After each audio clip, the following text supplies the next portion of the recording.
Ok. Donc maintenant, on va s'intéresser aux devis. On a vu les factures tout à l'heure. On va s'intéresser à comment faire des devis grâce à la caisse. D'accord? Donc pour faire des devis, cette fois-ci, il faut bien aller dans devis, ici, et vous cliquez sur ajouter un devis. Ok? Donc quand vous ajoutez un devis, vous allez d'abord devoir renseigner qui est le client à qui vous voulez faire le devis. Donc là, par exemple, on va le prendre en exemple. Voilà, Rémi Chevalier. Et ensuite, vous allez rajouter des produits sur votre devis. Tous les produits que vous pouvez ajouter sur le devis, ce sont les produits que vous avez déjà ajoutés dans votre liste de produits sur la caisse. D'accord?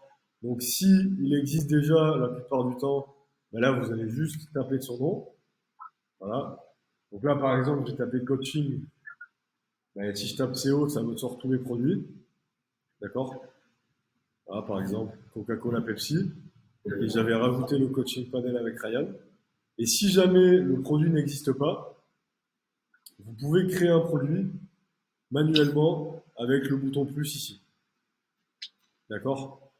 Donc là, Ok. voilà. Et il se rajoute dans ma liste de produits ou c'est juste pour le... Il va se rajouter dans la liste de produits. D'accord. Exactement. Là, par exemple, on va dire, je sais pas, supplément, supplément lumière. Voilà, hop, supplément lumière, TVA à 20. La quantité, 10. Et le prix unitaire à 2 euros. Là, je valide. Et là, il s'est rajouté au devis et dans ma liste de produits. D'accord? Donc ensuite, j'ai juste à jouer avec la quantité. Donc Coca-Cola, Pepsi, on va en mettre 100.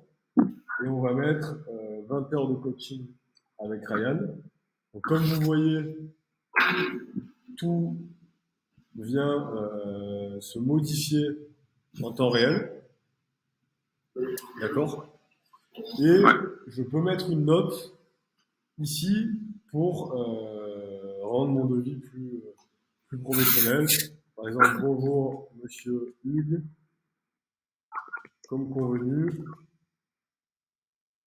je vous prie de trouver le devis pour les heures de coaching. Merci de me faire un retour par mail à, par exemple, ryan.enea@padelmj.fr. D'accord? Ok. Donc là, j'ai mon devis, on va le valider, ce qui va le créer. D'accord? Donc ça le crée et ça vous emmène sur la liste des devis avec la date, le numéro de caissier, etc., de devis.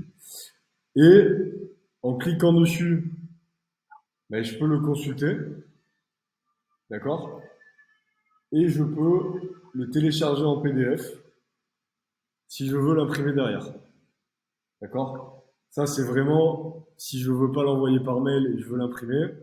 Ben là, j'ai mon devis avec le logo, le siret, la note que j'ai renseignée, etc. D'accord? Ok.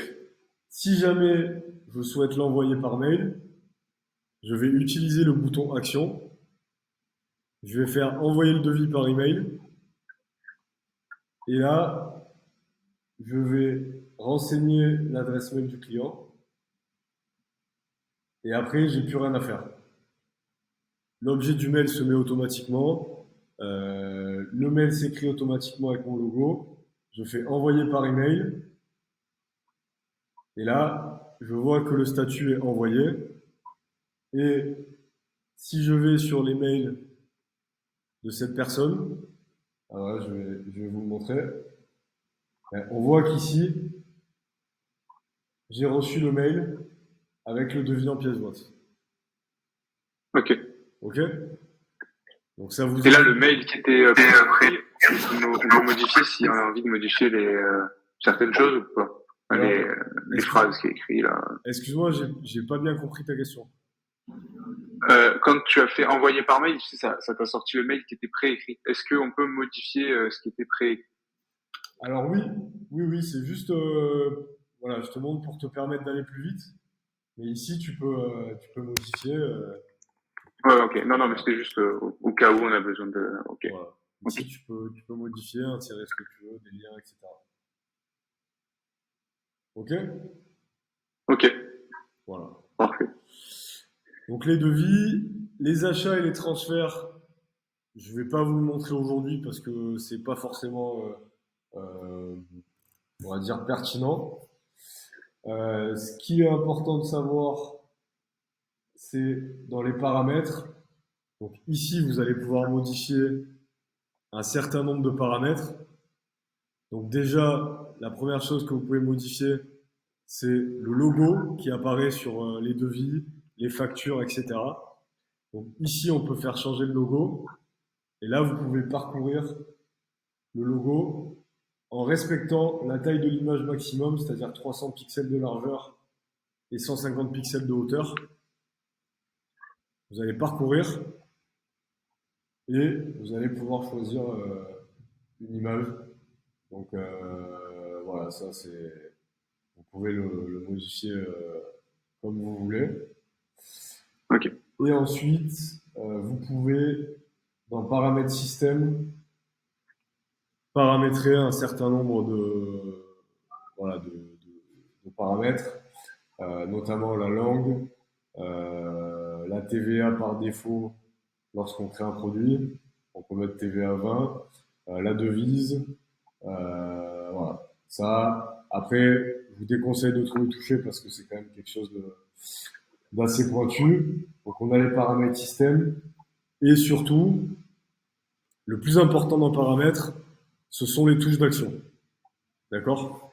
Les touches d'action, en fait, c'est tout ce qu'on a sur la caisse tactile quand on va encaisser le client. Vous voyez, c'est tout ça ici.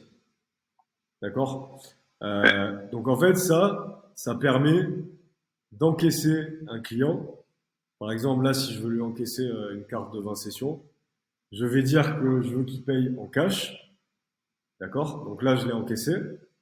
Mais par contre, ça peut arriver que, ben, par exemple, vous avez envie de l'encaisser avec un autre moyen de paiement. D'accord? Imaginons que là, je veux l'encaisser avec le moyen de paiement différé. Mais là, je peux pas le faire. Donc, si je veux le faire, il faut d'abord que je vienne dans le tableau de bord, que j'aille dans les paramètres et que je fasse touche d'action. Donc ici, j'ai mes paramètres actuels. D'accord? Imaginons que j'utilise jamais le moyen d'encaissement POT. Ben, je prends le bouton, je reste appuyé dessus et je l'emmène à droite ici. Là. Je relâche la souris, ça va supprimer le bouton et après je peux faire ajouter touche d'action, sélectionner une action et là j'ai toute une liste de fonctionnalités que je peux activer. D'accord? C'est un peu des fonctionnalités en réserve qu'on peut ajouter sur les touches d'action. Et là je tape paiement et donc là je peux faire encaissement paiement différé et je sélectionne la couleur de la touche. Donc je vais mettre vert parce que ben, là tous mes encaissements, mes moyens d'encaissement sont verts. Et donc j'ai bien ma touche paiement différé, deferred payment qui apparaît. Il faut bien penser à cliquer sur sauvegarder. Et ensuite, si je vais dans caisse tactile, ben, je vois que maintenant j'ai une nouvelle fonctionnalité qui apparaît. ok, c'est D'accord? bon. Voilà. Donc ça, pour les paramètres, très important de savoir. Et ensuite, il n'y a pas énormément de choses importantes dans les paramètres à part catégorie et touche d'action. Voilà. Ça vous paraît clair pour le moment? Ouais, du coup, j'ai une petite question. Est-ce que tu nous as montré comment faire le devis? Oui. Comment je fais si le mec me dit, OK, c'est bon pour moi, le devis, comment je fais pour le passer direct enfin, pour l'encaisser, en fait, pour Ok. le transformer en vente? Alors, pour transformer un devis en vente, là, ça touche à vraiment la caisse tactile de l'encaissement. OK, donc D'accord? c'est après. Donc, OK. voilà, je te le montrerai lors de notre formation. OK. C'est bon. Ok?